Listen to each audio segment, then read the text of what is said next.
Welcome to Money and Good Sense. We've talked about inflation and purchasing power. They are not the same. For example, an inflation rate of 35% results in a purchasing power loss of about 26%. You might now be thinking, how is that possible? That's completely understandable. In this video, I'll explain why. Inflation and purchasing power are not the same. Inflation looks at how much prices increase. Purchasing power looks at how much you can still buy with the same amount of money. That may sound almost the same, but they are calculated differently. A simple example. Let's say a loaf of bread costs $100. You have $100, so you can buy exactly one loaf of bread. After 35% inflation, that same loaf of bread now costs $135. With your $100, you can now only buy 0.74% of a loaf of bread. Your purchasing power has therefore fallen to about 74%. That means a purchasing power loss of about 26%. Why does that happen? Because your money stays the same while prices go up. In other words, you're dividing the same amount of money by a larger number. As a result, your purchasing power always falls by less than the prices rise. Here's an interesting way to look at it. Inflation can increase without limit.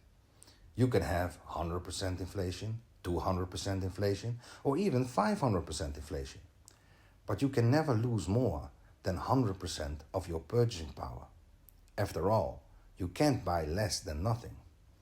That's why the loss of purchasing power is always smaller than the inflation rate. What about salary?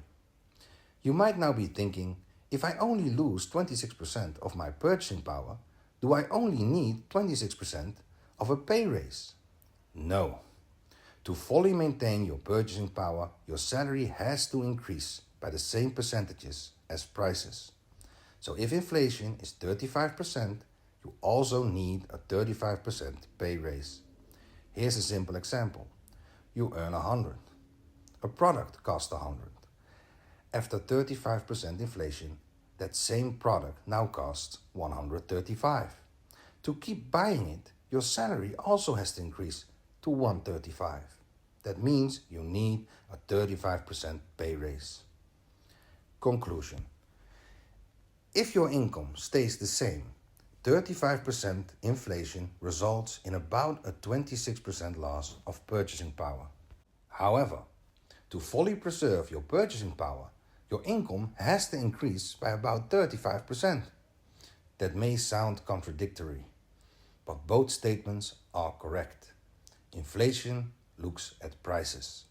Purchasing power looks at how much you can still afford to buy. My view. The loss of purchasing power is always smaller than the inflation rate. But your income still has to keep pace with inflation. If it doesn't, your purchasing power will eventually decline. Thank you for watching, and as always, don't worry too much. Everything can be overcome with study and patience.